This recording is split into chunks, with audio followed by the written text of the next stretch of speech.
வார்த்தையை கேட்க எத்தனை பேர் ஆயத்தமா இருக்கிறீங்க? ஆண்டவர் அவருடைய வார்த்தையை எல்லா பிரஸ்தாபத்திலும் மேன்மையாக மகிமைப்படுத்தி இருக்கிறார். அவருடைய வார்த்தையை அல்லேலூயா. காலையிலிருந்து நம்ம கேட்கும்போது ஆண்டவர் அவருடைய வார்த்தையினால் சகலத்தையும் உருவாக்கினவர் என்று நம்ம பாடினோம் இல்லையா?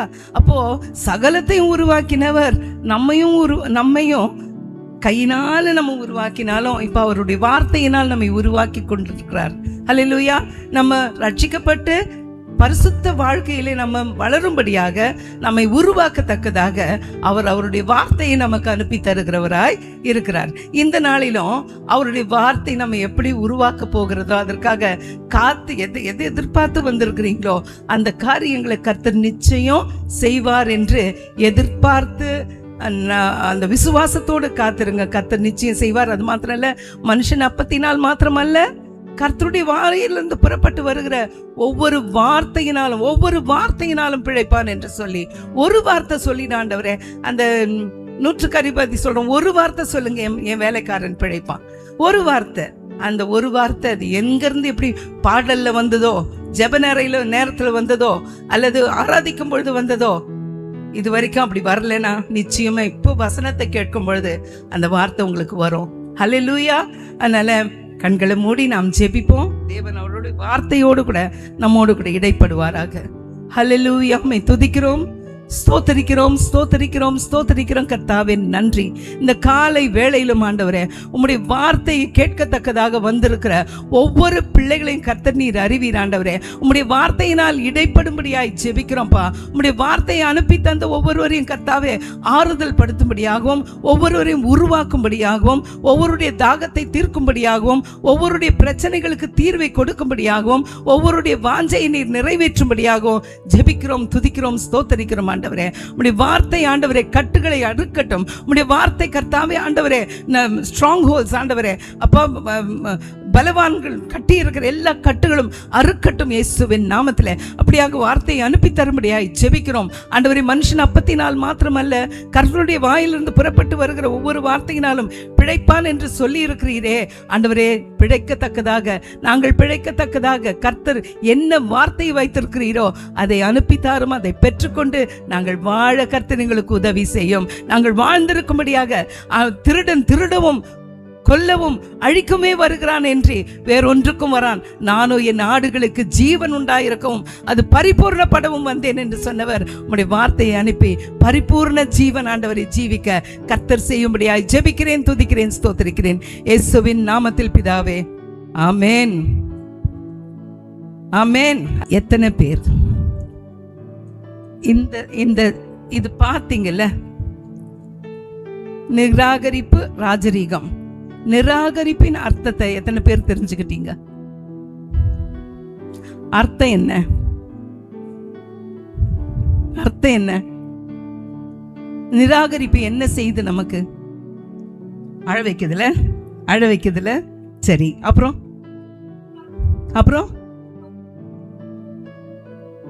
நிராகரிப்பு உருவாக்காதுமா, உடைக்கும். நிராகரிப்பு உடைக்கும். நிராகரிப்பு நம்ம நம்பிக்கை இல்லாத நிலைக்கு தள்ளும். நிராகரிப்பு இன்னும் என்ன சொல்றது, டிப்ரெஷன், மனமுறிவை ஏற்படுத்தும். இன்னும் நிராகரிப்பு ஃபோக்கஸ்டா நம்மள இருக்கவே விடாது. நம்ம செய்ய வேண்டிய காரியத்தையும் செய்ய முடியாத தடுக்கும். பல தடைகளை கொண்டு வரும் நிராகரிப்பு. சரியா?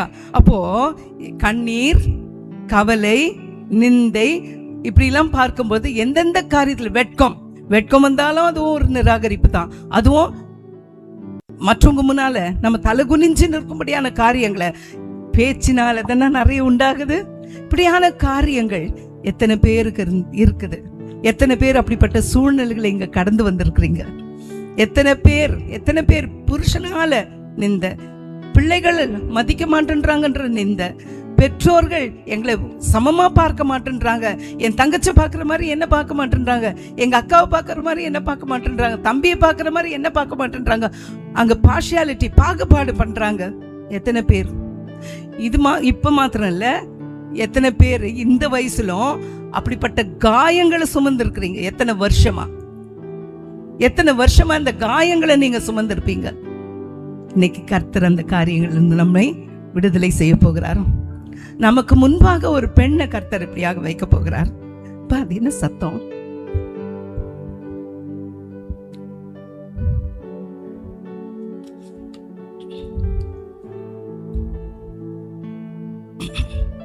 அப்போ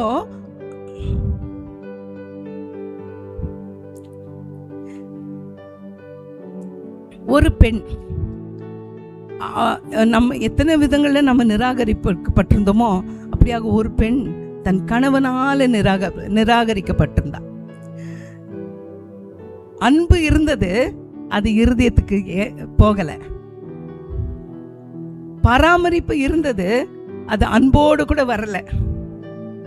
திருமணம் ஆயிருந்தது, திருமணம் செய்யாதவளை போல தள்ளப்பட்டிருந்தா. நான் சொல்லும் பொழுது யாருன்னு உங்களுக்கு தெரியும். வேதாகமத்திலிருந்து தான் ஒரு பெண்ணை பற்றி நான் பேசுறேன். யாராருக்கும் நீங்க நினைக்கிறீங்க? யாராருக்கும் நீங்க நினைக்கிறீங்க? சத்தமா சொல்லலாமே. இங்க இந்த பக்கம் இருந்து சொல்றாங்க லேயாள். அந்த பெண்ணை பற்றி தான் நம்ம சில காரியங்களை பார்க்க போகிறோம். கர்த்தர் நம்மோடு கூட பேச போகிறார். விடுதலை பெற போகிறோம். கர்த்தருக்கு ஸ்தோத்திரம். லேயாளுடைய வாழ்க்கை உடைந்த ஒரு வாழ்க்கை, கண்ணீர் நிறைந்த ஒரு வாழ்க்கை, தள்ளப்பட்ட ஒரு வாழ்க்கை, என்ன உதாசீனப்படுத்தப்பட்ட ஒரு வாழ்க்கை, வெக்கப்பட்ட ஒரு வாழ்க்கை. கண்ணீர் கண்ணீர் கண்ணீர் கண்ணீர். யோசித்து பாருங்க, இது எப்படி நடந்ததுன்னு சொன்னா, ஏன் கண்ணீர் வந்தது? திருமணமாகாது இருந்தா மாமா மகன் வந்தாரு. அவர் யாரு? யாக்கோபு. யாக்கோபு அவர் மாமா வீட்டுக்கு வராரு. யாரு? லேயாளுடைய அப்பா யாரு? லேயாளுடைய அப்பா யாரு? லாபான். லாபானுடைய வீட்டுக்கு யாக்கோபு வராரு.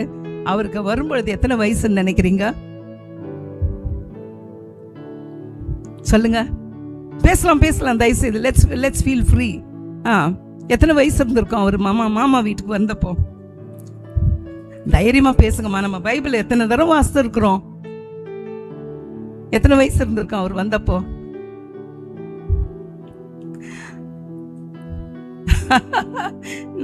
No no no not allowed.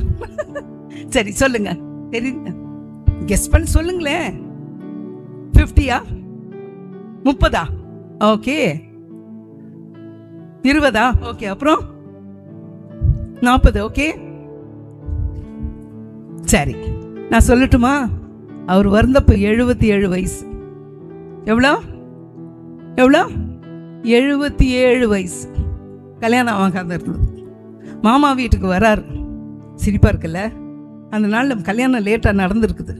நிறைய பேருக்கு அவ்வளோ வயசுல கல்யாணம் நடந்திருக்குது. சரி, 77 வயசு யாக்கோபு மாமா வீட்டுக்கு வந்தப்போ வந்தது என்னாச்சு? அவர் யாரை பார்த்தாரு? முதல்ல யாரை பார்க்குறாரு? ராகேல பார்க்குறாரு. எப்படியா பார்க்குறாரு? அழகா பார்க்குறாரு. ரொம்ப ரொம்ப அழகா பார்க்குறாரு. பார்த்தது என்ன ஆயிடுச்சு அவருக்கு? இவ்வளோதான் கல்யாணம் பண்ணணும். அவங்க அப்பா அம்மா சொல்றாங்க, மாமா வீட்டில் போய் நீ கல்யாணம் பண்ணிக்கன்னு தான் சொல்லி அனுப்புறாங்க. ஆனால் பார்த்தா இங்க வந்தா சரி ராகேல கல்யாணம் பண்ணணும் சொல்லி வாஞ்சித்து அவங்க அப்பா கிட்ட சொல்லும் பொழுது கல்யாணம் நடக்குது. கல்யாணம் நடந்து மறுநாள் மனைவியை பார்க்குறாரு. ராகேல பார்க்குறாரு. யாரை பார்க்குறாரு? லேயாளை பார்க்குறாரு. இப்போ ராகேலுக்கு என்னாச்சு? என்ன பண்ணாரு அப்பா? பொண்ணை மாற்றி கொடுத்துட்டாரு. அப்புறம் சொல்றாரு, நியாயம் பேசுறாரு, பெரிய பொண்ணை வச்சுக்கிட்டு சின்ன பொண்ணை கொடுக்க கூடாது, அதனால பெரியவளை நீ கட்டிக்கிட்ட சொல்லி. இந்த பெரியவளை கட்டுறதுக்கு எவ்வளவு நாள் காத்திருந்தார் தெரியுமா? உன் பொண்ணை கல்யாணம் பண்ணணும் மாமா சொன்னாக்கா, நீ 7 வருஷம் வேலை செய்ப்பா, அப்புறம் நீ கல்யாணம் பண்ணிக்கோன்னாரு. அப்போ 77 அங்க போனவர், 77 போனவர் 7 வருஷம் வேலை செஞ்சு லேயாளை கல்யாணம் பண்ணும்போது என்ன வயசு? கூட்டுங்க, 84 வயசு. அந்த வயசுல லேயாளை கல்யாணம் பண்றாரு. கல்யாணம் பண்ணவர் அவர் பண்ணிட்டாரு. ஏமாற்றம் அவருக்கு. அதை காட்டிலும் நிராகரிப்பு லேயாளுக்கு. என்னன்னா, நான் உன்னை விரும்பலையே, நான் விரும்பினது உன் தங்கச்சி ஆச்சே, உன்னை கல்யாணம் பண்ணி வச்சுட்டாங்களே. சொல்லி ஒதுக்குறார். ஆரம்பத்திலேயே, கல்யாணம் ஆன ஆரம்பத்திலேயே கண்ணீர் ஒரு பெண்ணுக்கு எப்படி இருக்கும்? எப்படி இருக்கும்? அவன் தள்ளப்பட்ட நிலைமையை கொஞ்சம் யோசித்து பாருங்க. இப்படியா சிலர் கல்யாணங்கள்ல இந்த மாதிரி காரியங்கள் நடந்திருக்கு. பெற்றோரால ஃபோர்ஸ் பண்ணப்பட்டு கல்யாணம் பண்றது, இந்த காரியம்லாம் கிறிஸ்தவங்க பத்தியில நிறைய நம்ம ஃபேமிலிஸ்ல இல்லை தெரிஞ்சவங்க ஃபேமிலிஸ்லாம் நடக்குது இந்த மாதிரி. அதனால நல்ல நம்ம இது நடந்தது அவளுக்கு ஏமாற்றமா இருந்தாலும் தேவன் அந்த திட்டத்தை மாற்றுகிறவரா இருக்கிறத தான் இந்த சரித்திரத்தை நம்ம பார்க்கிறோம். கர்த்தருக்கு ஸ்தோத்திரம். என்னன்னா, அவள் நிராகரிக்கப்பட்டு கண்ணீரோடு கூட இருக்கிறா. ஆனா யாக்கோபு நான் ரேச்சலை கல்யாணம் பண்ணி தான் ஆகணும்னு சொன்னதும் அவங்க அப்பா நீ காத்துருன்றாரு, அவளுக்காக இன்னொரு 7 வருஷம் காத்துருன்றாரு. சரியா? அப்போ 2 மனைவிகள். ஆனா 2 மனைவி ஆன பிறகு கர்த்தருக்கு ஸ்தோத்திரம், இந்த லேயாளுக்கு தான் 4 பிள்ளைங்க பிறக்கிறாங்க. யாரு? லேயாளுக்கு 4 பிள்ளைங்க பிறக்கிறாங்க. மாத்தி மாத்தி ஒன்னொன்னா பிறக்கிறாங்க. கண்ணீரின் மத்தியில. எப்படி? கண்ணீரின் மத்தியில, தள்ளப்பட்ட நிலைமையில, புருஷனுடைய அன்பு முழுசா அவ எதையுமே அனுபவிக்க முடியல. ஆனாலும் கர்த்தர் அவளுக்கு பிள்ளைகளை தருகிறவராக இருக்கிறார். அது எப்படின்னு சொன்னா, இந்த முதல்ல ஆரம்பிக்கிறது இந்த கண்ணீரோட கூட அவளுக்கு காயம், கம்பேரிசன். ராகேல் கொஞ்சம் அழகு, கொஞ்சம் நிறையவே அழகு. லேயாளுக்கோ கொஞ்சம் கண்ணு கூச்ச பார்வைன்னு சொல்லி இருக்குது. கூச்ச பார்வை, குருடு கிடையாது, கூச்ச பார்வைன்னு தான் நம்ம பார்க்கணும் பைபிள்ல. அப்போ ஏதோ கண்ணில் ஒரு குறை. அந்த குறையின் நிமித்தம் அவ தங்கச்சியும் கூட அவளை கம்பேர் பண்றா. அப்போ அந்த கம்பேரிசனால வர ரிஜெக்ஷன் ஒன்று ஏற்கனவே லேயாளுக்கு இருக்குது. ஆனா கல்யாணம் பண்ண பிறகு இன்னமும் ரிஜெக்ஷனை அவ அனுபவிக்கிறவரா இருக்கிறா. அப்படி இருக்கும் பொழுது கல்யாணம் ஆன பிறகு இன்னும் கம்பேரிசன் என்னன்னா, உனக்கு குழந்தை பிறந்துச்சு, எனக்கு குழந்தை பிறக்கல. எப்படி இருக்கும்? இப்படிப்பட்ட ஒரு குடும்பம் நம்ம ஏற்கனவே ஷைலோல பாக்குறோம் இல்லையா? 1 சாமுவேல் 1ஆம் அதிகாரத்துல நம்ம பாக்குறோம். அன்னாளுக்கோ குழந்தை இல்லாம இருந்தது, பின்னால கல்யாணம் பண்ண பெனினாளுக்கோ குழந்தை பிறந்தது, நிறைய குழந்தைங்க பிறந்தது. அப்போ அன்னாள் கண்ணீரோடு கூட இருந்தது நம்ம பார்க்குறோம். ஆனால் கர்த்தர் அவளை காண்கிறார் இல்லையா? அதே போல் இங்கேயும் ஒரு காரியம் நடக்குது. இந்த கம்பேர் பண்ணுறதுக்கு என்ன சொல்லு தமிழில்? ஒப்பிட்டு பார்க்கறது. உனக்கு இருக்குது, எனக்கு இல்லை. நீ அழகா இருக்கிற, நீ அழகா இல்லை, நான் அழகா இருக்கிறேன். உனக்கு குழந்தைங்க இருக்கிறாங்க, எனக்கு குழந்தை இல்லை. இப்படியா ஒரு கம்பேரிசன். இதுல லேயாள் மிகவும் காயப்பட்டவளா. இந்த உள் காயங்கள், வார்த்தையினால வர காயங்கள், தமிழ்ல நல்ல ஒரு எது சொல்லுவாங்க, எனக்கு அது தமிழ் தெரியாது. ஆனா அது வந்துட்டு கல்லு அடிச்சாலும் அந்த காயம் சீக்கிரமா ஆறிடுமா? ஆனா சொல்லுனால அடிக்கிற காயம் ஆறவே ஆறாது, சீக்கிரமா ஆறாதுன்னு சொல்லி அப்படிப்பட்ட காயங்கள் லேயாள் அதிகமா சுமந்திருந்தா. அப்படிப்பட்ட காயங்கள் அநேகர் இங்க நீங்க சுமந்திருக்கிறீங்க. உள்ளான இருதயத்துல காயங்கள். இந்த காயங்கள் வெளியில காட்ட மாட்டாது, காட்ட முடியாத சூழ்நிலை, மறைச்சு வைக்கப்பட்ட சூழ்நிலை. காட்டினாலும் மற்றவர்கள் புரிந்து கொள்ள முடியாது. அப்படிப்பட்ட சூழ்நிலைகள் இருக்குதா இல்லையா? இங்க இருக்கிற அநேகருக்கு கையை யாரும் தூக்காதீங்க. ஆனா உங்களுக்கே தெரியும், எங்க வேலை ஸ்தலத்திலோ, குடும்பத்திலோ, சகோதரர்கள் மத்தியிலோ, பெற்றோர் மத்தியிலோ, இப்படிப்பட்ட காரியங்கள்ல, இப்படிப்பட்ட இடங்கள்ல உங்களுக்கு நிச்சயமா அந்த வார்த்தையினால வந்த காயங்கள் இருக்கும். இப்ப இல்ல, நீங்க சின்னதுல இருந்து கூட நீங்க கேட்டு வந்திருப்பீங்க அப்படிப்பட்ட காயங்கள். சரியா? ஆனா இன்னைக்கு ஆண்டவர் என்ன சொல்றாருன்னா, அந்த காயங்களை எடுத்து வேரோடு பிடுங்கி போட்டு உங்களை விடுதலையாக்கி அனுப்ப போகிறார். சரியா? அது எப்படின்றத லேயாளுடைய காரியத்துல இருந்து நம்ம கத்துக்கொள்வோம். கர்த்தருக்கு ஸ்தோத்திரம். அப்போ நிறைய பேர் சீக்கிரட்டா மறைஞ்சு இந்த காரியத்தை யாருக்கும் சொல்லாதபடி வருஷ கணக்குல வச்சிருக்கிறீங்க. லேயாளுக்கும் யாரிடத்துல சொல்ல முடியாத ஒரு சூழ்நிலை. தகப்பன் இருந்தாரு, தங்கச்சி இருந்தா, அம்மாவை பற்றி அதிகமா எழுதப்படலை. ஆனா யாரிடத்துல சொல்ல முடியாத காயங்களை சுமந்திருந்தா, அப்படி இருந்தவளை தான் ஆண்டவர் ஒரு நாள் பார்த்தார் என்று சொல்லி நம்ம பார்க்கிறோம். அது லேயாளை பற்றி அதிகமாக நம்ம பார்க்கணும்னா லேயாளுடைய சரித்திரத்தை நம்ம ஆதியாகமும் 29, 30 இந்த 2 அதிகாரத்தில் நம்ம பார்க்கலாம். ஆனால் அந்த அதிகாரங்களை நம்ம வாசிக்க போகிறதில்ல. அங்கங்கே நான் சில வசனங்களை மாத்திரம் உங்கள் மத்தியில் வைக்கிறேன். சரியா? ஆதியாகமும் 29, 31 யாராவது வாசிங்க. ஒருத்தர் யாராவது சத்தமா வாசிங்கம்மா.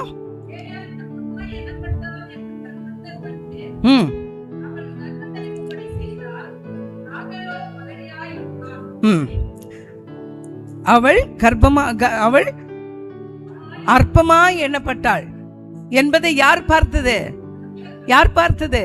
கர்த்தர் பார்த்தார். அப்போ லேயாளுடைய காயத்தை யார் தான் பார்த்தது? கர்த்தர் பார்த்தார். அப்ப இந்த வார்த்தையை நம்ம பார்க்கும் பொழுது அது எபிரேயத்துல சனாவ் என்ன இருக்குது, சனவா என்ற ஒரு வார்த்தை. அது பார்த்தா அன்லவ்டுன்னு இருக்குது. அப்படின்னா அன்பு கூறப்படாதவ என்ற ஒரு வார்த்தை. அது அவளுக்கு அந்த அந்த அந்த வார்த்தை நிமித்தமா அன்லவ்ட், அவளுக்கு நேசமே கிடைக்கல, அன்பே கிடைக்கல என்ற ஒரு காரியத்தை நம்ம பார்க்கிறோம்.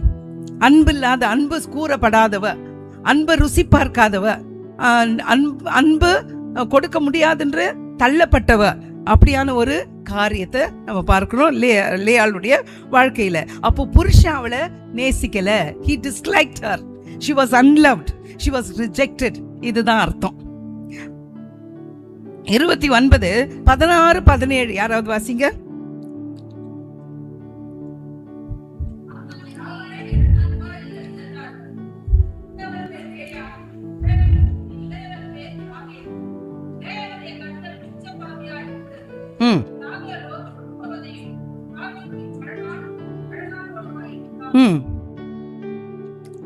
ஓகே, இப்போ இங்க கம்பேரிசன் இருக்குதா? இந்த கம்பேரிசன் வரும்பொழுது என்ன ஆகுதுன்னா, ஒருத்தருடைய அடையாளத்தை அது மாற்றுகிறதா இருக்கிறது. It changes a person's identity. Comparison destroys identity. Comparison destroys somebody's identity. அப்போ என்ன ஆகுதுன்னா, யாராவது நிராகரிக்கப்பட்டிருந்தாங்கன்னா நம்ம என்ன பண்ணுவோம்? நான் போயிருக்கிறேன் அந்த பாதையில், ரிஜெக்ட் பண்ண பாதையில். நான் யாருன்னே எனக்கு சில நேரத்தில் புரியாது. ஏன் எனக்கு இப்படி நடக்குதுன்ற புரியாது. நான் ஒரு சகோதரியை 2 வருஷத்துக்கு முன்பு, இல்லை போன வருஷம் ஒரு சகோதரியை பார்த்தேன். அவங்களுக்கு ஒரு 9 வயசு பிள்ளை. அவங்க ஹஸ்பண்ட் சொன்ன வார்த்தைகளை கேட்டு கேட்டு கேட்டு அந்த அந்த அந்த என்ன சொன்னாருன்னு தெரியல, ஞாபகம் கூட இல்லைன்னு சொல்றாங்க. அந்த நாள்ல அவங்களுக்கு என்ன ஆச்சா, கல்யாணம் ஆகி குழந்தை பிறந்து 9 வயசு குழந்தை இருக்குது. அந்த பிள்ளை இருக்கிற சூழ்நிலையில இந்த அம்மா சொல்றாங்க, நான் குளிக்க கூட மறந்துட்டேன், துணி மாத்த மறந்துட்டேன். அந்த அளவுக்கு ரிஜெக்ஷன். யோசித்து பாருங்க.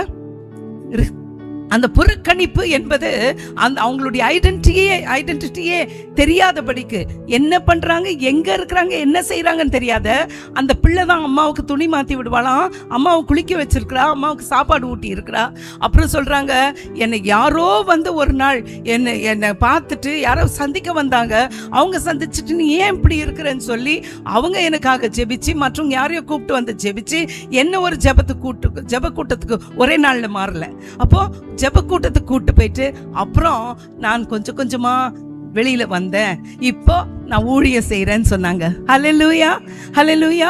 அப்படியா, இந்த நிராகரிப்பு என்பது ஒரு மனுஷனுடைய அடையாளத்தையே மாற்றுகிறதா இருக்கிறது. அதுதான் லேயாளுடைய வாழ்க்கையிலும் நடந்தது.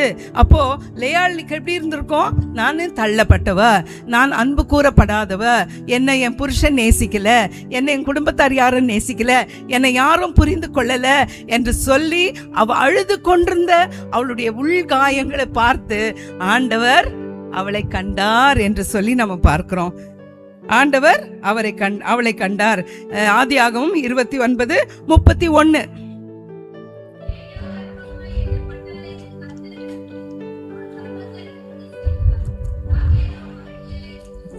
கர்த்தர் கண்டு அவள் கர்ப்பம் தரிக்கப்படும்படியாய் செய்தார். யார? லேயாள. எத்தனை பிள்ளைங்க பெற்றாங்கன்னு சொன்னோம்? 4 பிள்ளைங்க பெற்றாங்க. ராகேலுக்கு குழந்தைங்க பிறகுல, ஆனா லேயாளுக்கு 4 பிள்ளைங்க. எப்போ?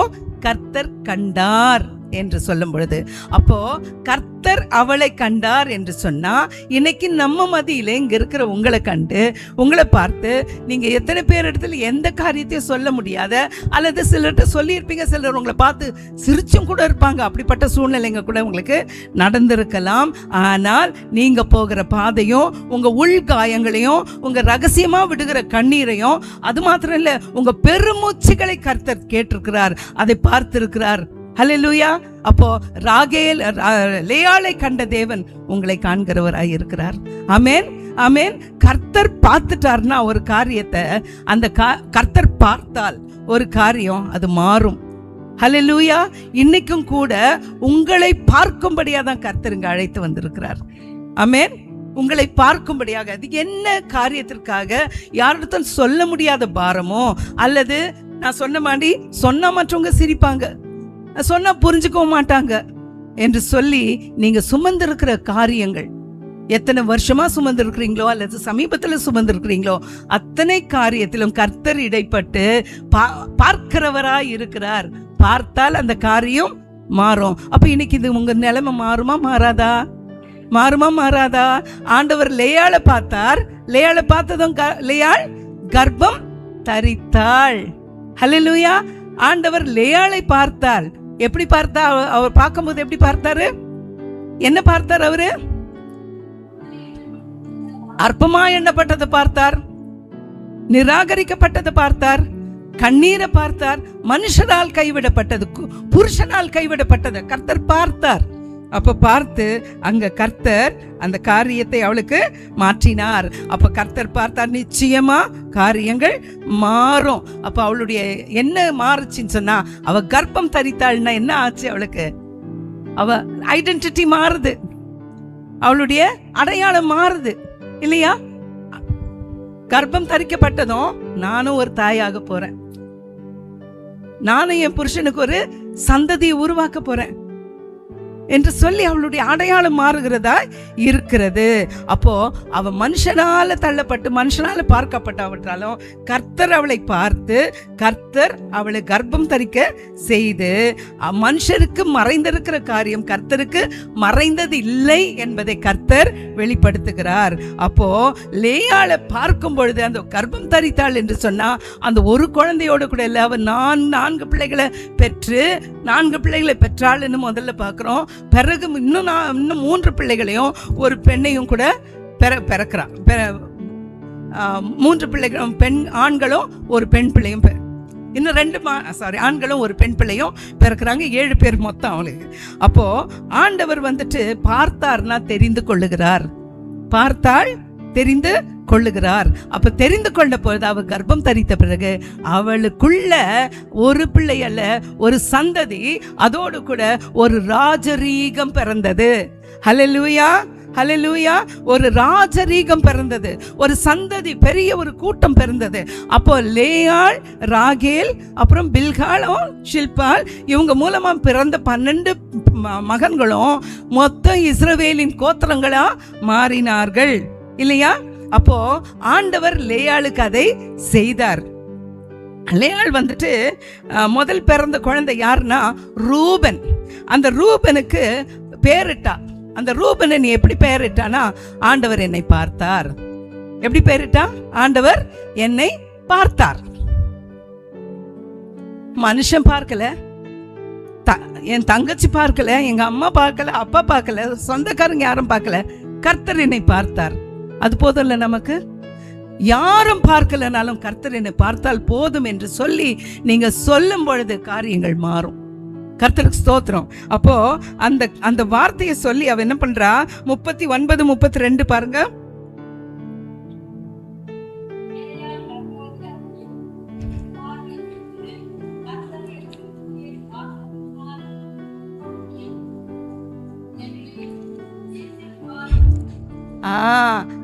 சரி சரி. அப்ப குழந்தை பிறக்குது, குழந்தை பிறந்துருது. குழந்தை பிறந்துட்டு அந்த குழந்தைக்கு ரூபனின் பேர் வச்சுட்டு என்ன சொல்றா? என் புருஷன் என்னை நேசிப்பான். நிராகரிச்சுட்டான், இப்ப குழந்தை பிறந்ததுனால என்ன நேசிப்பான், அப்படி ஒரு எதிர்பார்ப்பு. புருஷன் ஏற்கனவே நிராகரிச்சுவேன், ஆனா இவளுக்கு மனுஷனிடத்துல இருந்து ஒரு எதிர்பார்ப்பு இருக்கிறது. சரியா? அடுத்த குழந்தை சிமியோன். கவனத்துல வச்சுக்கோங்க. பார்த்தால் குழந்தை பெற்றுக்கிறா, ரூபன் என்று பெயர் வைக்கிறா. வச்சுட்டு என்னன்னு சொல்றா? கர்த்தர் எனக்கு கொடுத்தார், அப்புறம் என் புருஷன் என்னை, அது கவனத்துல வச்சுக்கோங்க, என் புருஷன் என்னை நேசிப்பான், நிராகரித்த புருஷன் என்னை நேசிப்பான் என்று சொல்லி அவளுக்குள்ள ஒரு ஏக்கம் இருந்துகிட்டே இருக்குது. அடுத்தது அவளுக்கு பிறக்கிறது சிமியோன். சிமியோன்னு சொல்ல அந்த பேரை எப்படி வைக்கிறான்னு சொன்னா, கர்த்தர் என்னை கேட்டார் என்று சொல்லி. என்னது? கர்த்தர் என்னை கேட்டார். அப்ப கர்த்தர் கேட்கணும். அவளுடைய கண்ணீரை, அவளுடைய துக்கத்தை, அவளுடைய ஏக்கங்களை, அவளுடைய அழுகையின் சத்தத்தை கர்த்தர் கேட்டார். அதனால சிமியோன் என்று சொல்லி அந்த குழந்தைக்கு பேர் வைக்கிறார். அது 29:33 பார்க்கலாம்.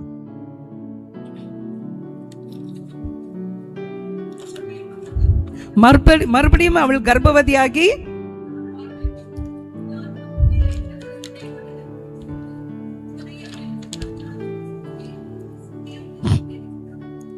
இவனையும் எனக்கு தந்தார், கர்த்தர் தந்தார் என்று பெயரிட்டாள். அடுத்த வசனம் வாசிங்க.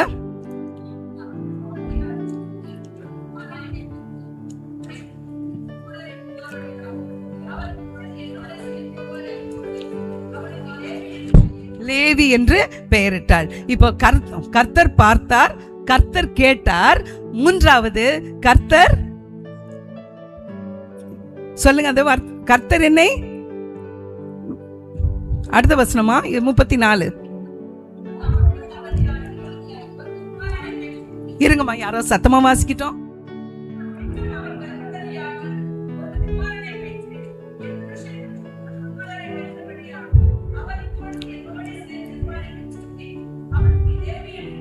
ஸ்தோத்திரம். இப்போ பார்த்தார், கேட்டார். மூன்றாவது பிள்ளை சிமியோன், லேவி பிறந்தாச்சு. லேவி பிறந்ததும் இப்ப கூட பிறந்த பிறகு என்ன பார்க்கறா? என் புருஷன் என்ன நேசிக்கணும். எப்படி? என் புருஷன் என்ன நேசிக்கணும். எங்க தான் அவளுக்கு தள்ளப்பட்டு இருந்தது? யார் தான் தள்ளப்பட்டது? ஃபர்ஸ்ட் யார் தான் அவளை நிராகரித்தது? புருஷன். அதனால இந்த பிள்ளைய பார்த்தாவது அவர் என்ன நேசிக்கட்டும். மனுஷனுடைய அன்பை தேடினா, புருஷனுடைய அன்பை தேடினா, இன்னும் அதற்காக ஏங்கினாள். சரியா? அப்போ நிராகரிக்கப்பட்டவங்க யாரும் அவங்கள கண்டு கொள்ள மாட்டாங்க. நிராகரிக்கப்பட்டவங்க யாரும் அவங்க சொல்றதை கேட்க மாட்டாங்க. நிராகரிக்கப்பட்டவங்க அவங்கள புரிந்து கொள்ள மாட்டாங்க, ஏற்றுக்கொள்ள மாட்டாங்க. நீங்க அதை பார்ப்பீங்க, நிறைய பேர் அதை உணர்வீங்க. யாரும் ஏனோ காரணம் இல்லாம என்ன பார்க்காத போறாங்களே, காரணம் இல்லாம அவங்க என்ன ஒரு மாதிரி என்கிட்ட கோவப்படுறாங்களேன்னா, அந்த நிராகரிப்பு உங்களுக்குள்ள இருந்தா பிசாசு மற்றவங்களுக்குள்ள பேசி அவங்கள தூண்டி இன்னும் உங்களை மனமுறிவு அடையும்படியாக, இன்னும் நீங்க காயப்படும்படியாக அவன் செய்வான். அதுதான் அவனுடைய நோக்கம். ஏன்னா அவன் திருடவும் கொல்லவும் அழிக்கவும் வருகிறான். சமாதானத்தை எடுத்துருவான், சந்தோஷத்தை எடுத்துருவான், உறவுகளை பிரிச்சிருவான். இன்னும் மனமுடிவாகி நம்பிக்கை இல்லாத சூழ்நிலைக்கு தள்ளிடுவான். விசுவாசத்தை இழந்து போகும்படியான ஒரு சூழ்நிலைக்கு தள்ளிடுவான். நேற்று தினத்துல நீங்க கேட்டீங்க, விசுவாசத்துல நிலைத்து நிற்கணும்னா என்ன செய்யணும்னு சொல்லி. அப்படியான சூழ்நிலைக்கு அவன் தள்ளிடுவான். அப்பவும் கூட மூணாவது பையனை பெற்றோம் என்ன சொல்றாங்க? என் புருஷன் என்ன நேசிப்பார். புருஷனை பற்றி தான் அந்த அம்மாவுக்கு ஏக்கம் இருக்குது. ஓகே, அடுத்து ஒரு குழந்தைய பெருக்கிற அடுத்த வசனம், ஒரு குமாரனை பெற்று ஹல்லேலூயா, இப்பொழுது நான் கர்த்தரை துதிப்பேன் என்று அவனுக்கு யூதா என்று பெயரிட்டாள். பிற்பாடு அவளுடைய ஓகே 4 பிள்ளைங்க பெற்ற பிறகு கொஞ்ச நாள் அவ பிள்ளையை பெறாம இருந்தா. அதனால 4 பிள்ளைகள் விசேஷமானவர்கள். அப்போ இந்த யூதாவை பெறும் பொழுது என்ன ஆகுதுன்னா, அவ என்ன கர்த்தரை, இது புருஷனை பார்க்கல, புருஷன் என்ன கேட்கல, புருஷன் என்ன நேசிப்பான், புருஷன் எதிர்பார்ப்பு யார்கிட்ட? புருஷன்கிட்ட மாத்திரம் இல்ல, மனுஷர்கிட்டன்னு சொல்லலாமே பொதுவா. அது எங்க புருஷன்கிட்ட. ஆனா நமக்கு பிள்ளைகிட்ட இருக்கலாம், பிள்ளைங்க பேர பிள்ளைங்க கிட்ட இருக்கலாம், உறவினர்கள் கிட்ட இருக்கலாம், வேலை ஸ்தலத்தில் இருக்கலாம், பல சூழ்நிலைகளில் தள்ளப்பட்டவர்களாக நம்ம இருக்கலாம். ஆனால் அங்கே ஏன் அவங்க என்கிட்ட பேச மாட்டாங்களா, என்கிட்ட கொஞ்சம் அவங்க என்னை பார்க்க மாட்டாங்களா, என்கிட்ட ஃப்ரெண்டாக இருக்க மாட்டாங்களா, எல்லாரும் என்னை ஒதுக்குறவங்களா இருக்கிறாங்களே என்று சொல்லி ஏங்கிக்கிட்டு இருக்கிற இந்த சூழ்நிலையில அவளுக்கு யூதா பிறந்தப்போ என்ன சொல்றா? கர்த்தரை துதிக்கிறாள். ஹல்லேலூயா, ஹல்லேலூயா. நான் இதை எப்படி பார்த்தேன்னாக்கா, அவ ஆண்டவரிடத்துல அழுது அழுது அழுது ஆண்டவருடைய கண்ணீரை பார்த்து அவளுக்கு பிள்ளைகளை கொடுத்தார், 3 பிள்ளைகளை கொடுத்தார். அந்த கண்ணீர் நீங்கன்னு அது கொடுத்த பிறகும் அவ என்ன, புருஷன் என்ன நேசிப்பான், புருஷன் என்ன நேசிப்பான், புருஷனை பார்த்து பார்த்து அப்படியா எதிர்பார்த்துக்கிட்டு இருந்தா ஏமாற்றம் தான். ஆனா யூதா பிறந்ததும் அவளுடைய நிலைமை மாறுது, அவளுடைய மனநிலை மாறுது, அவளுடைய ஆட்டிடியூட் மாறுது, அவளுடைய பெர்ஸ்பெக்டிவ் மாறுது. அவ என்ன சொல்றானா? ஆண்டவரை துதிக்கிறேன் என்று சொல்கிறாள். ஹல்லேலூயா. அவனுடைய பெயர் துதி என்று சொன்னா அங்கிருந்து அவனுடைய வாழ்க்கை, யூதாவுடைய சரித்திரத்தில் கர்த்தர் பெரிய திட்டத்தை வச்சிருந்தார். ஹல்லேலூயா. அப்போ இங்க சந்ததிகள் மீது ஆண்டவர் அவளுக்கு கர்ப்பத்தை திறந்து 4 குழந்தைகளை தந்து இஸ்ரவேலின் கோத்திரத்தை கர்த்தர் பெருக செய்தார். இஸ்ரவேலின் கோத்திரத்தை கர்த்தர் ஸ்தாபித்தார்.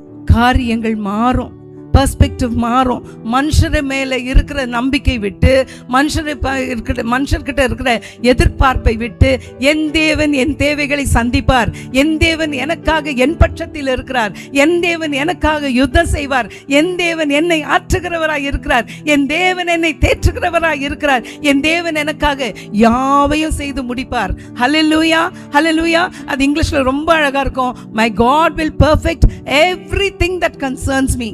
அப்படின்னா என் தேவன் சின்ன சின்ன சின்ன சின்ன காரியங்களையும் பார்த்து பார்த்து எது குறைவா இருக்கிறதோ அதை பெர்ஃபெக்ட் பண்ணி அதை எனக்கு சரி செய்கிறவராய் இருக்கிறார் என்று சொல்லி அவளுடைய பெர்ஸ்பெக்டிவ் மாறுகிறதா இருக்குது யூதாவை பெற்ற பொழுது.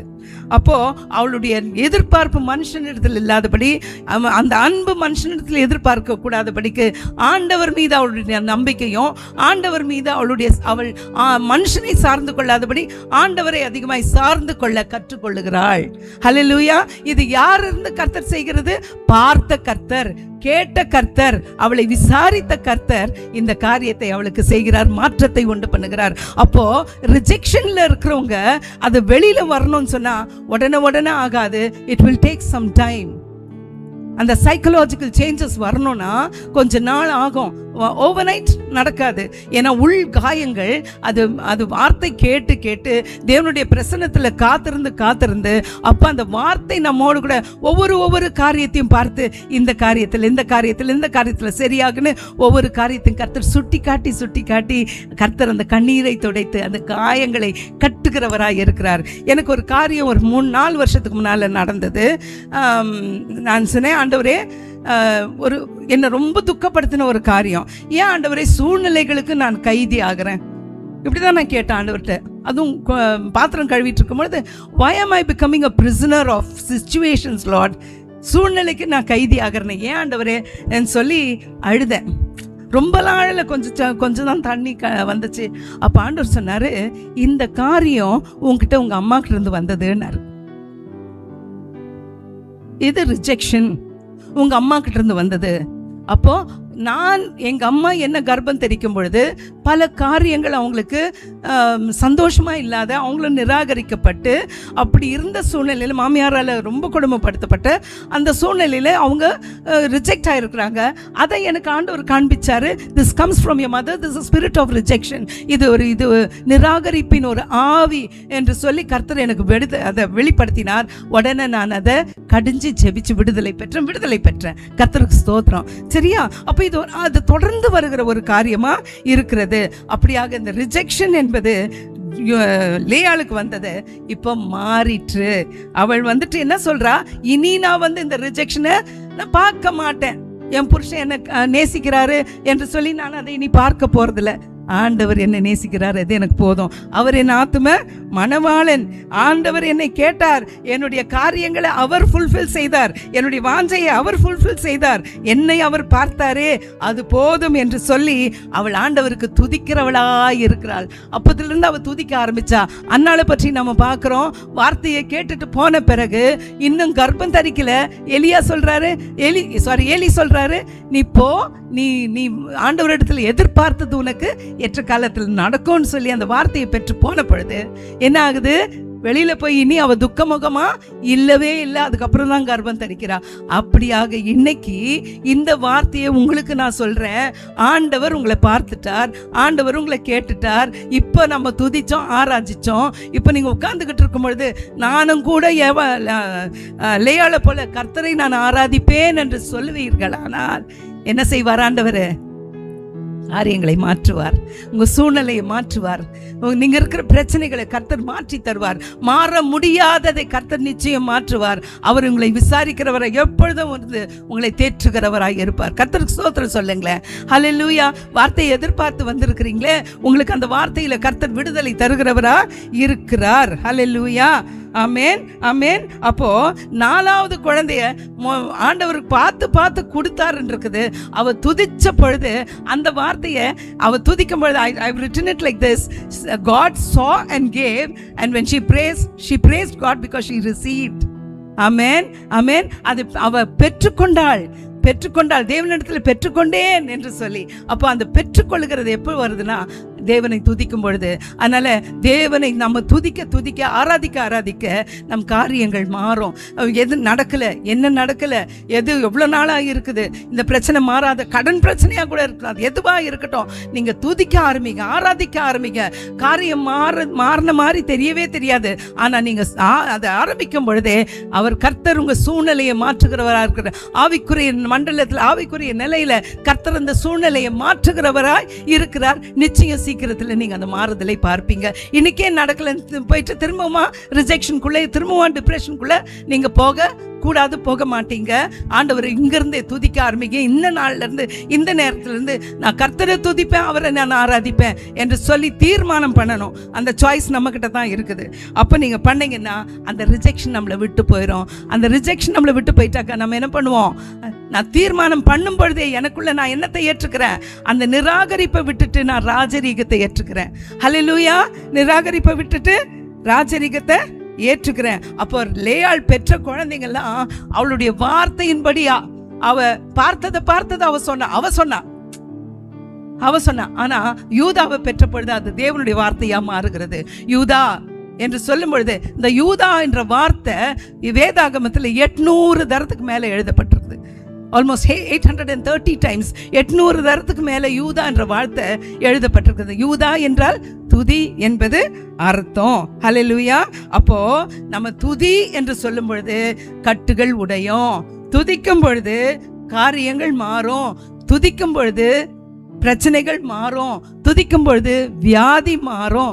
எத்தனை பேர் நான் நிறைய அந்த மாதிரி விடுதலை பெற்றிருக்கிறேன். நாங்கள்லாம் இங்கே மத்தியில் ஊழியம் செய்கிற நாங்கள்லாம் காயப்பட்டு, அடிபட்டு, நிறைய பேரால் நிராகரிக்கப்பட்டு, தள்ளப்பட்டு, கண்ணீர், நிந்த, அவமானம். ஊழியம் செய்கிறது சாதாரணம் இல்லை.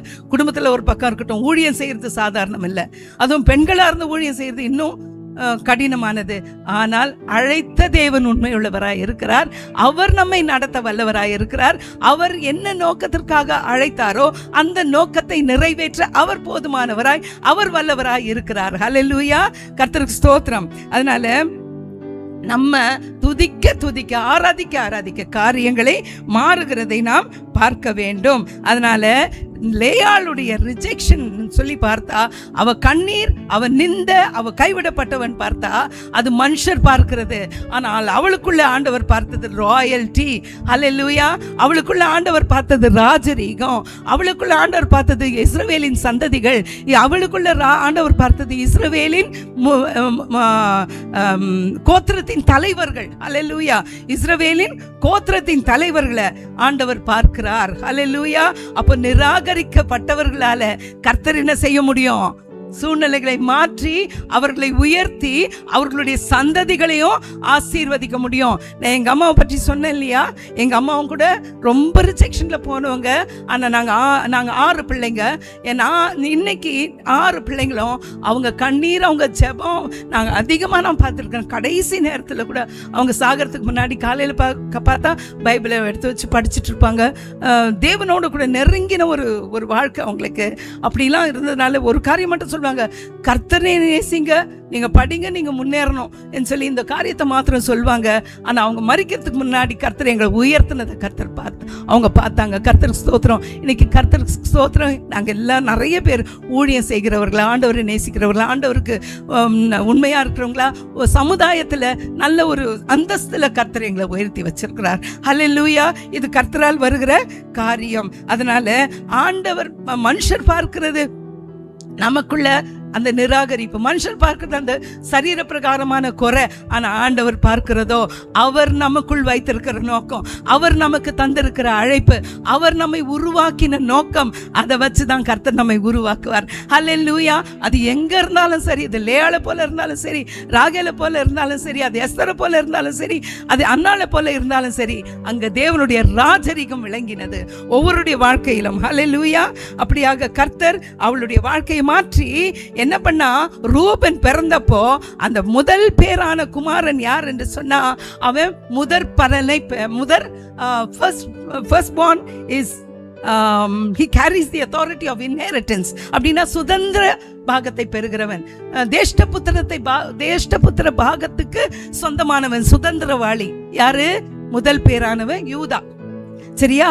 அந்த சுதந்திரத்தை ஒரு பாவம் செஞ்சு, ஆழங்களுக்குள்ள போல பாவம் செஞ்சு அந்த காரியத்தை இழந்துடுறான். ஆனா யாக்கோபு என்ன பண்றாரு? அது நிமித்தமா பிறகு பிறக்கிறாங்க இல்லையா, 11வது பிறந்த பையன் யோசேப்பு, யூதாவுக்கு கொடுக்க வேண்டிய தேஷ்டபுத்திர பாகத்தை யோசேப்புக்கு தகப்பன் கொடுத்துடுறாரு. ஆனால் ஆண்டவர் முதற் பேரானவனை பிறப்பித்தவர். ஹல்லேலூயா. யாருக்கு பிறப்பித்தவர்? நிராகரிக்கப்பட்ட பெண்ணுக்கு பிறப்பித்தவர். அந்த தேவன் அந்த யூதாவுக்கு அவனுடைய சுதந்திரத்தை எங்க கொடுக்கிறார் நீங்க பாத்தீங்கன்னா, அப்போ ரூபனுக்கு அவன் அந்த தேஷ்டபுத்திர பாகத்தின் சுதந்திரவாளியும், அவன் தகப்பனுடைய அந்த பலத்தின் he was the might and beginning of my strength ன்னு இருக்கும். அப்போ அவருடைய பலத்தின் ஆரம்பம் அந்த முதல் பேரான குமாரன் என்று சொல்லி யூதா.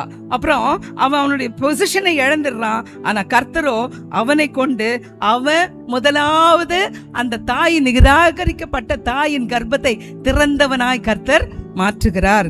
சிமியோனை பார்க்கும் பொழுது அவன் அந்த உடன்படிக்கையை கனப்படுத்துகிறவனாய் கர்த்தர் உயர்த்துகிறார். யாரு? நிராகரிக்கப்பட்ட ஒரு பெண்ணுடைய பிள்ளைகளை கர்த்தர் உயர்த்துகிறத நம்ம இங்க பார்க்கிறோம். அப்போ அவனுடைய வைராக்கியத்தை நம்ம பார்க்கிறோம். எங்கன்னா தீனாவை ஷிமை அவங்க அங்க ஒரு அசம்பாவிதம் நடக்குது. அமியோன் இந்த தேவனுடைய உடன்படிக்கையை ஆனர் பண்ணுமா, அதை கனப்படுத்துகிறவனா இருக்கிறத நம்ம பார்க்கிறோம். அப்போ அந்த உடன்படிக்கை எங்க கனப்படுத்துறான்னு, தீனாள் கெடுக்கப்படுறா, அவ மானபங்கப்படுத்தப்படுறா.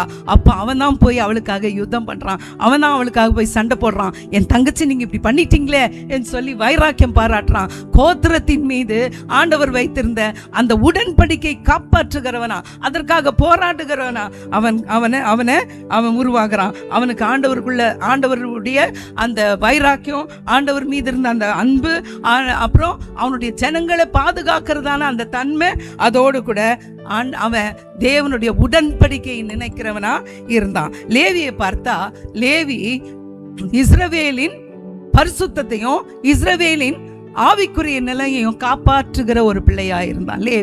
லேவி யாரு? ஆசாரியன். யாரு? ஆசாரிய கோத்திரம். லேவி ஆசாரிய கோத்திரம். அந்த கோத்திரத்துல யாரெல்லாம் வந்தது? மோசே, ஆரோன். அப்புறம் அந்த கோத்திரத்துல தான் ஆசாரியத்துவம் வந்தது. அந்த கோத்திரத்தில் தான் ஆலயத்தின் ஊழியங்கள் வந்தது. அந்த கோத்திரத்தில் தான் ஆராதிக்கிற வீரர்கள் எழும்பினாங்க. அந்த கோத்திரத்திலிருந்து தான் பலி செலுத்துகிறவர் இருந்தாங்க. அந்த கோத்திரத்தில் தான் ஆலயத்தில் போய் ஆண்டவரிடத்துல மன்றாட்டு செய்கிற ஊழியக்காரர்கள் எழும்பினாங்க. லேவி கோத்திரத்தை ஆண்டவருடைய சன்னிதானத்திற்கு போகிற தகுதி யாருக்கு தான்? லேவிக்கு தான் ஆண்டவர் கொடுத்திருந்தார். யார் அது? லேவி யாரு? நிராகரிக்கப்பட்ட ஒரு பெண்ணின் மகன். அதோடு கூட யூதாவை நம்ம பார்த்தோம்னா அவனிடத்துல இருந்தது என்ன? Royal leadership. துதி என்று சொல்றோம், ஆனா அவனுக்குள்ள இருந்தது என்ன? ராயல்டி. இங்க இருந்தது ஆசாரியத்துவம், யூதாக்குள்ள இருந்தது, லேவிக்குள்ள இருந்த ஆசாரியத்துவம் லேவி யூதாக்குள்ள இருந்தது ராயல்டி, ராஜரீகம். ஹல்லேலூயா. அப்போ யூதால இருந்து தான் யார் வந்தது? சந்ததியா இஸ்ரவேலின் ராஜாக்கள் வந்தாங்க. ஹல்லேலூயா. அந்த இஸ்ரவேலின் ராஜாக்கள் யாருன்னு பார்த்தா அதுல பிரதானமா நம்ம பார்க்கிறது யாரு? தாவீது. தாவீதுக்கு பிறகு சாலமோன். ஆனா ஆண்டவர் தாவீதோடு கூட ஒரு உடன்படிக்கை பண்ணுகிறார். உன்னுடைய சிங்காசனம் அது என்றென்றைக்கும் நிலைத்திருக்கும். ஹல்லேலூயா. எப்படி சொல்றாரு? உன்னுடைய சிங்காசனம் என்றென்றைக்கும் நிலைத்திருக்கும் என்று சொல்றாரு. அப்போ என்றென்றைக்கும் நிலைத்திருக்கிறதான சிங்காசனத்தை ஆண்டவர் யூதாவுடைய சந்ததிக்கு கொடுத்தார். யூதாவுடைய அந்த கோத்திரத்துக்கு கர்த்தர் கொடுத்தார். அதை அப்படியே நிறைவேற்றினதை பார்க்கிறோம். நேற்றைய தினத்துல ஹெப்சி பேசினாங்க. அதை நான் டீட்டெயில் கூட போல, ஏன்னா என்னுடைய இந்த பாகத்தினுடைய காரியத்தை நேற்று அவங்க பேசி முடிச்சாங்க. இயேசுவை பற்றி பேசினாங்க. அவர் ராஜரீகம். எப்படி அந்த ராஜரீகத்தை பெற்றார்? அவர் நிராகரிக்கப்பட்டு பெற்றார். ஏன் நிராகரிக்கப்பட்டார்? யாருக்காக நிராகரிக்கப்பட்டார்? நமக்காக நிராகரிக்கப்பட்டார். ஏன் நிராகரிக்கப்பட்டார்னு சொன்னா, ஆதாம் ஏதேன் தோட்டத்துல பாவம் செஞ்ச பொழுது அவன் ஆலயத்தை விட்டு தோட்டத்தை விட்டு ஆண்டவர் வெளியே அனுப்பிடுறாரு இல்லையா? அது தள்ளப்பட்டது இல்லையா? தள்ளப்பட்டதை திரும்பி தேவனோடு கூட இணைக்கும்படியாக அந்த சூழ்நிலையை அவர் கடந்து போனோம். ஆதாம் கடந்து போன சூழ்நிலையை இயேசு கிறிஸ்து கடந்து போனோம். அது கடந்து போனாதான் நம்மள அவர் ஒன்று பிதாவோடு கூட இணைக்க முடியும். அப்படியா அவர் இணைத்ததை நம்ம பார்க்கிறோம். அந்த ரிஜெக்ஷனை ஏற்றுக்கிட்டார். அந்த ரிஜெக்ஷனுடைய கொடுமை என்னன்னு பார்த்தீங்கன்னா, அது நம்ம ஆவிக்குரிய நிலையில நம்ம பார்க்கிறோம். ஆனா அவர் ஆவிக்குரிய நிலையில உணர்ந்தாரு. சரீர பிரகாரமாகவும் அவர் அடிக்கப்பட்டு பல பாடுகளை, நிந்தைகளையும் அவமானத்தையும் எல்லாம் அவர் வெறுமையாக்கி என்னெல்லாம் கோலம் பண்ணி அவர் அடையாளம் தெரியாத நிராகரிக்கப்பட்டவங்களுடைய அடையாளம் மாறி போயிடும் சொன்ன இல்லையா? அப்போ இயேசு கிறிஸ்துடைய அடையாளம் மாறி போச்சு. அவருடைய அடையாளமே தெரியல. முகம் அந்த அழகே இல்லாதபடி, அவர் ரூபம் இல்லாதபடி அந்த அளவுக்கு அவர் அடிச்சு நொறுக்கி அப்படியான காரியத்தை அவர் சுமந்துக்கிட்டார். யாருக்காக?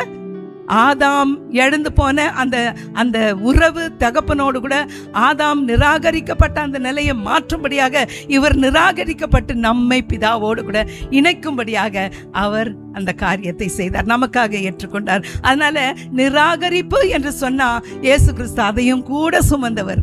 ஹல்லேலூயா. பாவங்களை சுமந்தார், சாபங்களை சுமந்தார், வியாதியை சுமந்தார் என்றோம், நிராகரிப்பையும் கூட சுமந்தார். ஹல்லேலூயா. நம் உள் காயங்கள் எல்லாவற்றையும் அவர் சுமந்தார் சிலுவையில். உள் காயம்னா ஆண்டவருக்கு என்ன தெரியும்? அதனால தான் லேயாளை பார்த்தார். அதனால தான் நம்மளை பார்க்கிறவராக இருக்கிறார். லேயாள் சத்தத்தை கேட்டார், நம்முடைய சத்தத்தை கேட்கிறவராக இருக்கிறார். லேயாளை விசாரித்தார், நம்மை விசாரிக்கிறவராக இருக்கிறார். நொறுங்கப்பட்ட God is closer to a contrite heart and a broken spirit. அப்போ முறிந்த ஆவிக்கும் உடைந்த இருதயத்துக்கும் சமீபமானவர் தேவன். ஹல்லேலூயா. ஹல்லேலூயா. ஆண்டவர் உடைந்த உள்ளத்துக்கு ரொம்ப சமீபமா இருக்கிறார். அப்பதான் அந்த நேரத்துல தான் நீங்க நினைப்பீங்க, யாரே என்ன பார்க்கலையே, யாரே என்ன கேட்கலையேன்னு. அந்த நேரத்துல தான் நீங்க நினைக்கணும், என் பக்கத்துல இருக்கிறது மனுஷரெல்லாம் கைவிட்டு போலாம், மனுஷரெல்லாம் என்ன தூரமா தெரியல, மனுஷர் என்ன ஒன்றும் இல்லாம நினைக்கலாம், ஆனா என்னை உருவாக்கின தேவன் என் கூடவே இருக்கிறார். உன்னை விட்டு விலகுவதும் இல்லை, உன்னை கைவிடுவதும் இல்லை என்று சொல்றார். அவர் என்னோடு கூடவே இருக்கிறார். ஆமென். ஆமென். இருக்கிறாரா இல்லையா? இது வரைக்கும் தேவன் எங்க, ஏன் எனக்கு இந்த பிரச்சனை, ஏன் இந்த பாடு, எவ்வளோ நாள் நான் எப்படி இருப்பேன்னு எத்தனை பேர் புலம்பிக்கிட்டு இருக்கிறீங்க? அதை இன்னைக்கு விடுவோம். லேயா விட்டாங்க இல்லையா? இனி நான் தேவனை துதிப்பேன். என் புருஷன் நேசிக்கல, என் புருஷன் என்ன பார்க்கல, என் புருஷன் என்ன கண்டுக்கல, என் புருஷன் என்ன விசாரிக்கலன்னு சொல்லி இருந்தவ யூதாவை பெருத்ததும் கர்த்தரை நான் துதிப்பேன், கர்த்தரை நான் ஆராதிப்பேன். அதனால இப்ப நம்ம என்ன செய்வோம்? இந்த காரியத்தை நம்ம பார்க்காதபடிக்கு ஆண்டவரை துதிக்கிறோம். யார் கண்டுகொள்ளனாலும், யார் பார்க்கலனாலும், என் இருதயம் உடைந்த இருதயத்தை காண்கிறவர், என்னை உருவாக்கின என் தேவன்.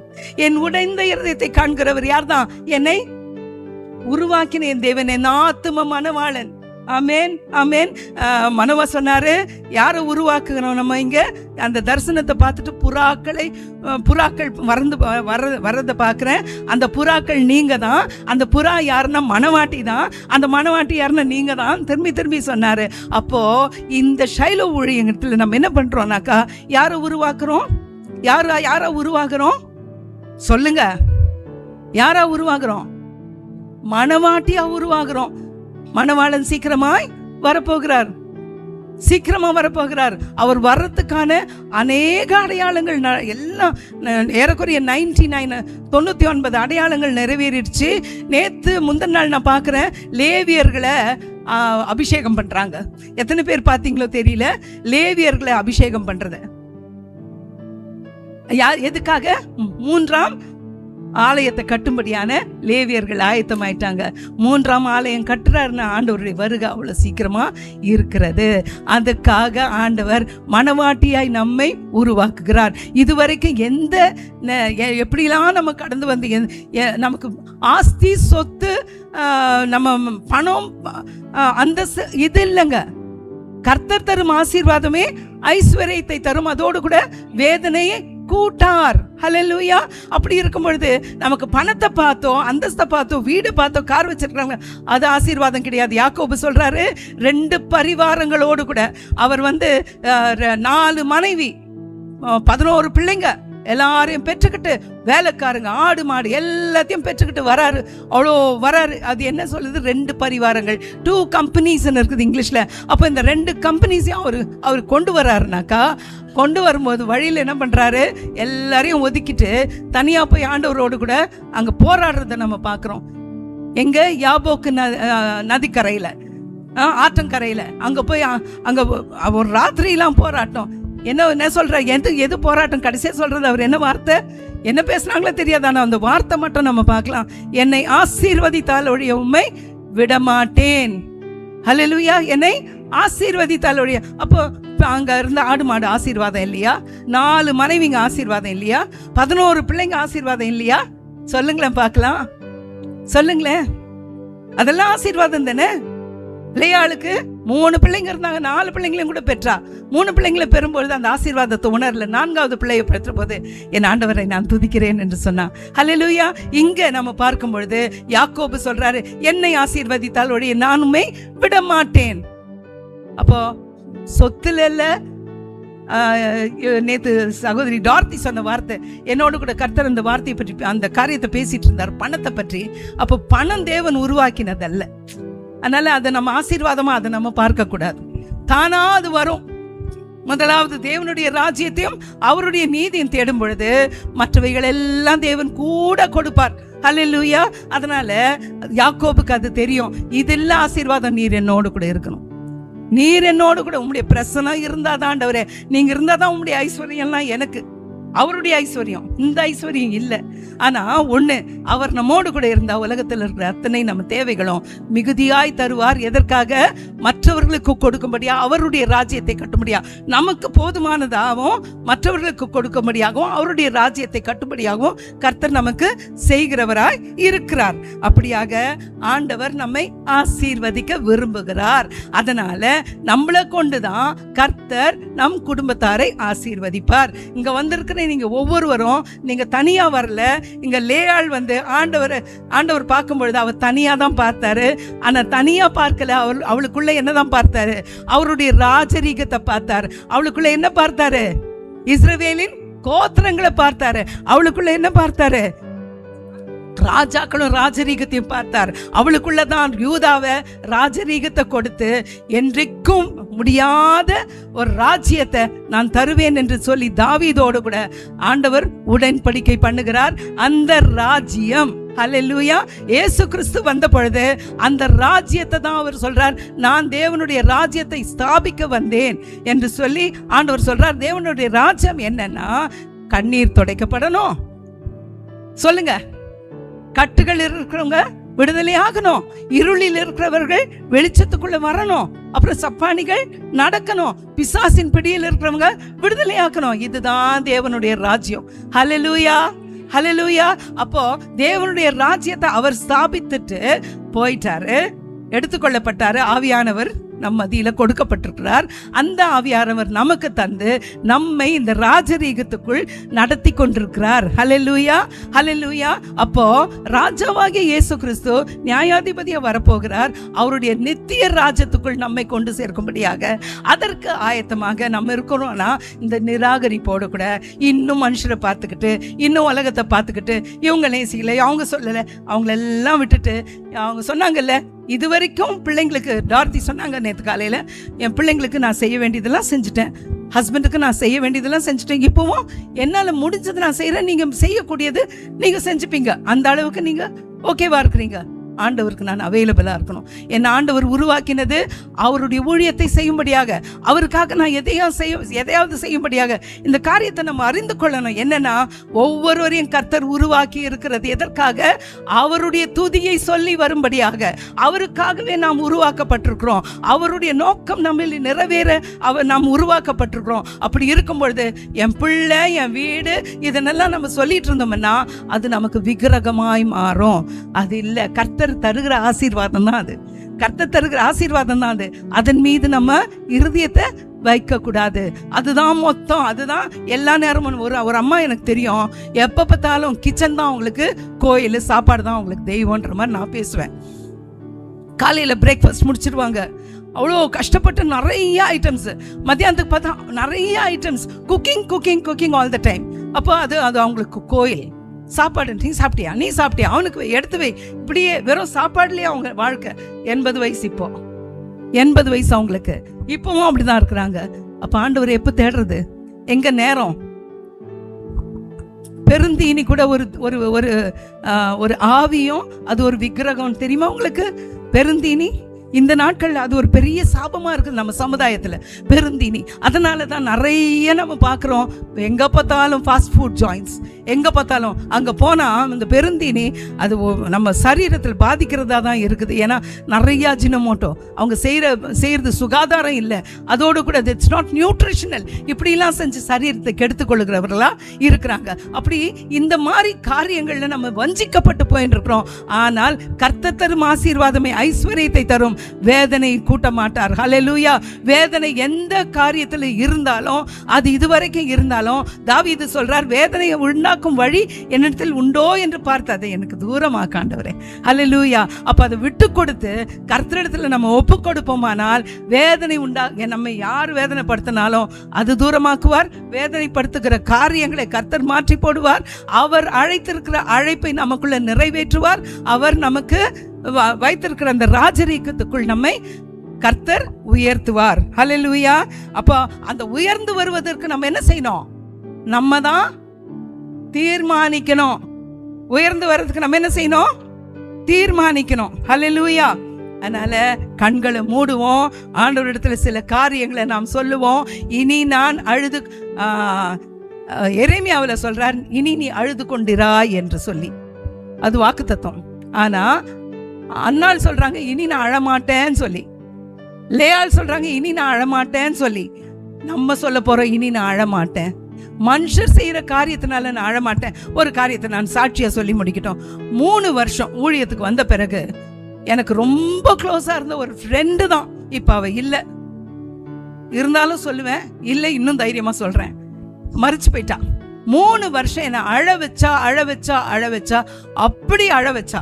யார் மூலமாவது? இப்போ எசபேல் வந்து எலியாவுக்கு சொல்லி அனுப்புறால, நாளைக்கு உன் தலை இருக்காதுன்னு. அந்த மாதிரி காரியங்களை எனக்கு சொல்லி ஊழியத்தில் நான் திரும்பி நிற்பேனான்னு சொல்லி இருக்காதபடி நிறைய பேர் தெரியாது, என் கூட இருக்கிறவங்களுக்கே தெரியாது, ஷைலோ ஃபேமிலிக்கே தெரியாது. அந்த அளவுக்கு 3 வருஷம் என்னை அழ வச்சா. ஒரு நாள் நான் வந்து என்கிட்ட நான் தூது வந்ததை நான் சொன்னேன், அப்படியா, இனி நீ வந்து இந்த வார்த்தையை என்கிட்ட சொல்லக்கூடாது, அவங்க சொன்னதை என்கிட்ட நீ சொல்லக்கூடாது, நான் கேட்க மாட்டேன். இன்னொன்னு, நீ சொன்னா நான் அழமாட்டேன். எப்படி? நீ சொன்னா நான் அழமாட்டேன். இவ்வளவுதான் நான் சொன்னேன். நான் ஜெபிக்கலங்க. நான் சொன்னேன், இனி நீ சொல்ல மாட்டேன், சொன்னாலும் நான் கேட்க மாட்டேன், கேட்டுட்டு நான் அழமாட்டேன் சொல்லி தீர்மானம் பண்ண பாருங்க. வாய் நின்று போச்சு. அவங்க பேசவே இல்லை. அதுக்கப்புறம் அவங்க மரிச்சும் போயிட்டாங்க. கர்த்தருக்கு ஸ்தோத்திரம், கர்த்தருக்கு ஸ்தோத்திரம். நம் கண்ணீரை காண்கிறவராய் இருக்கிறார். ஆனா அழுதுகிறே இருக்கிறது கர்த்தர் விருப்பம் இல்லை. ஆமென். அந்த கண்ணீருக்கு நீதி செய்கிறவராக இருக்கிறார்.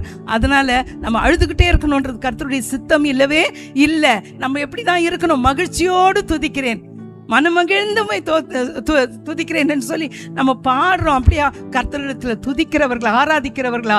ஆண்டவர், இந்த ஜனத்தை எனக்கென்று ஏற்படுத்தினேன், இவர்கள் என்னுடைய துதியை சொல்லி வருவார்கள். எப்படி சொல்லி வருவார்கள்? எதுக்காக சொல்லுவார்கள்? ஆண்டவர் ஆசீர்வதிக்கிற காலையிலிருந்து இது வரைக்கும் கர்த்தர் நடத்தினாரு. ஸ்தோத்திரம். சுகமத்திரமா எழும்ப செய்தாரு. ஸ்தோத்திரம். எத்தனையோ பேர் மறிச்சு போயிட்டாங்க, ஜீவனோட இருக்கிற. ஸ்தோத்திரம். தேவைகள் எல்லாம் சந்திக்கிறாரு. ஒவ்வொரு நாளும் நீங்க டிக் போட்டு பாருங்களேன். அற்புதங்கள் என்று சொல்லி ஒரு நாள் நான் காலையில ஒரு லிஸ்ட் போட்டேன். 11 காரியங்கள் அற்புதமா நான் டிக் பண்ணேன். நைட்டு ஒரு நாள் உட்காந்து இன்னைக்கு எத்தனை அற்புதங்கள் எனக்கு செய்தாருன்னு பார்த்தா 11 அற்புதம் ஒரு நாள் செஞ்சார். அதுக்கப்புறம் லிஸ்ட் போடலன்னு வச்சுக்கோங்க. எண்ணில் அடங்காத நன்மைகளை செய்து கொண்டிருக்கிறார். அவரை தொடர்ந்து நம்ம துதிக்கிறவர்களாக தான் நம்ம இருக்கணுமே ஒழிய அழுது எந்த காரியத்தை சாதிக்க முடியாது. துதிச்சா என்ன ஆகும்?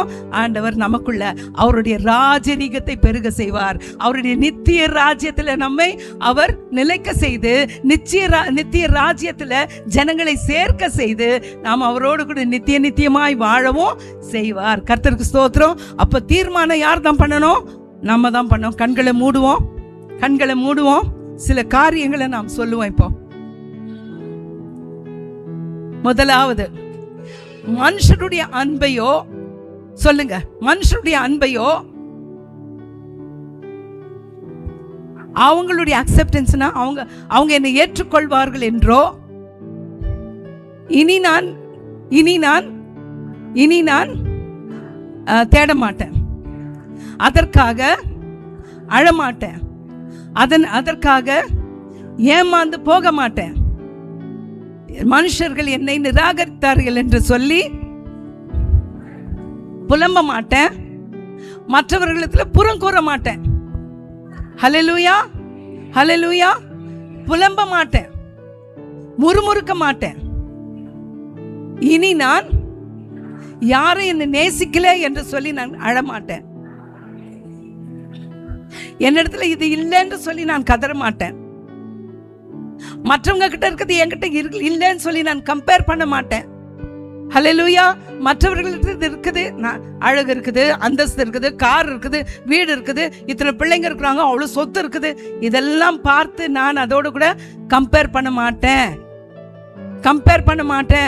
ஹல்லேலூயா. கம்பேர் பண்ண மாட்டேன். கம்பேர் பண்ண என்ன ஆகும்?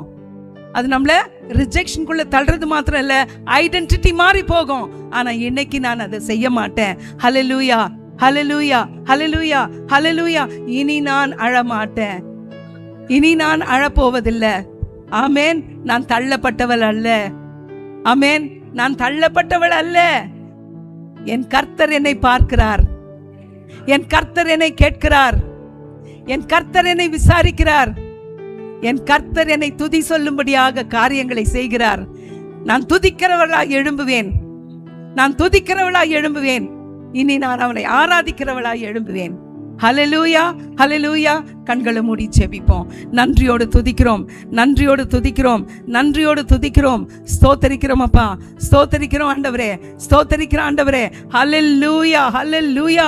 ஆண்டவரே, லேயாளை போல ஒரு லேயாளை நாங்க பார்த்தோம்ப்பா. ஆண்டவரே, அநேக லேயாள்கள் இங்கு உண்டு ஆண்டவரே.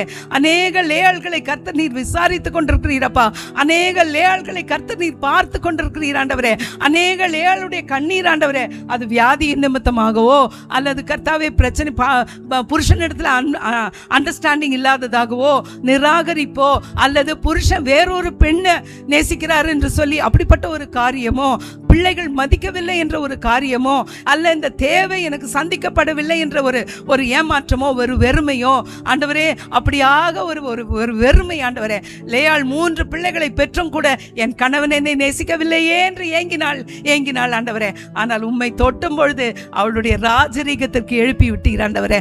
அப்படியாக இந்த நாளிலே உம்மை தொடும் பொழுது, உம்மை ஆராதிக்கும் பொழுது, உம்மை துதிக்கும் பொழுது, துதிக்க ஒப்பு கொடுத்திருக்கிற இவர்கள் யாவரையும் கர்த்தர் நீர் பொறுப்பெடுத்து கர்த்தாவே உம்முடைய ராஜரீகத்துக்குள் உயர்த்தும்படியாய் ஜெபிக்கிறேன் அப்பா, உயர்த்தும்படியாய் ஜெபிக்கிறேன் ஆண்டவரே, உயர்த்தும்படியாய் ஜெபிக்கிறேன் ஆண்டவரே. ஓ ஷந்தரிமா கரபல தூரமா நீபா கரபல தூரமா. கண்ணீர் ஆண்டவரே போதும் அப்பா, போதும் ஆண்டவரே. ஜனங்கள் ஒடுக்கினது போதும் ஆண்டவரே. ஹல்லேலூயா. வியாதியின் கொடுமை போதும் ஆண்டவரே. பிசாசின் தாக்குதல்கள் போதும் ஆண்டவரே. ஓரிக்கால வர சமக்கர மனதியா. ஹல்லேலூயா.